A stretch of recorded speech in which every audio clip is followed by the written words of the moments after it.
साल 1994 मुजफ्फरनगर के रामपुर तिराहे पर 1 अक्टूबर की रात और 2 अक्टूबर की सुबह तक उत्तराखंड राज्य आंदोलनकारियों को मिले जख्म आज 2021 में 27 साल बाद भी भर नहीं पाए हैं। 1 अक्टूबर की वह भयानक काली रात दमन, बल प्रयोग और अमानवीयता की हदों को पार करने वाली थी। यह उत्तराखंड का वह दौर था जब उत्तर प्रदेश का यह पहाड़ी हिस्सा मंडल के झंझावत से निकला ही था और यहाँ कौंधा झंगुरा खाएंगे, उत्तराखंड बनाएंगे के नारे हवा में तैरा करते थे। हर कोई किसी न किसी रूप में राज्य आंदोलन से जुड़ा हुआ था। पहाड़ उस समय दो चीजों के लिए जाना जाता था, पनिशमेंट पोस्टिंग या फिर फौज। राज्य आंदोलन संघर्ष समिति का गठन हो चुका था और उसी के आह्वान पर 2 अक्टूबर को दिल्ली के जंतर मंतर पर प्रदर्शन करना तय किया गया। राज्य आंदोलन के कई नेता पहले ही दिल्ली पहुंच चुके थे। इस आह्वान और आंदोलन की भावना का सबब था कि गढ़वाल और कुमाऊं से सैकड़ों बसों में हजारों की संख्या में लोग 1 अक्टूबर को दिल्ली के लिए रवाना हुए। उत्तर प्रदेश में उस समय सपा के मुलायम सिंह यादव की सरकार थी और यह तय कर लिया गया था कि आंदोलनकारियों को आगे नहीं बढ़ने देना है। सबसे पहले नारसन बॉर्डर पर नाकाबंदी हुई।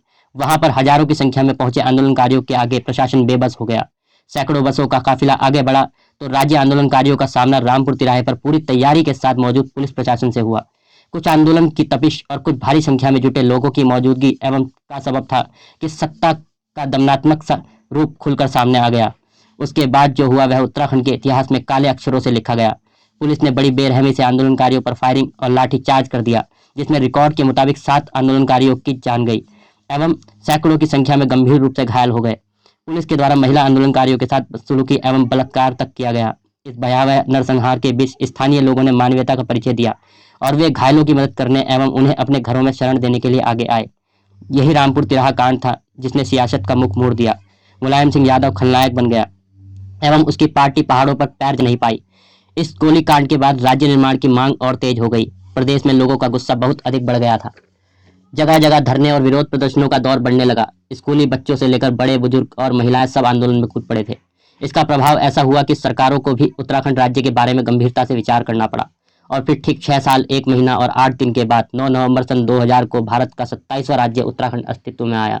दोस्तों, इस भयावह गोलीकांड में उत्तराखंड के कई आंदोलनकारी शहीद हुए, सैकड़ों आंदोलनकारी घायल हुए, हमारी माताओं बहनों की अस्मतें लूटी गई, जिसके लिए कोर्ट ने सीबीआई जांच के आदेश दिए तथा सीबीआई द्वारा तत्कालीन एसपी आरपी सिंह तथा डीएम अनंत कुमार सहित पुलिस बल के अन्य कई सिपाहियों के खिलाफ नामजद मुकदमे दर्ज किए गए, परंतु आज तक किसी भी मुकदमे में एक भी आरोपी को सजा नहीं हुई। दोस्तों, आज बड़े बड़े नेता रामपुर तिराहे पर बने शहीद स्मारक पर श्रद्धांजलि कार्यक्रम रखकर अपनी भावनाएं प्रकट कर रहे हैं, लेकिन इन शहीदों को सच्ची श्रद्धांजलि तभी मिलेगी जब इस गोलीकांड के एक एक आरोपित को उसके कर्मों की सजा न्यायालय द्वारा दी जाएगी।